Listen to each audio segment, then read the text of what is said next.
O Livro dos Espíritos. Questão 508.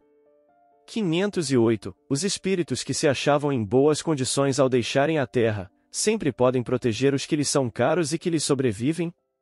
Mais ou menos restrito é o poder de que desfrutam.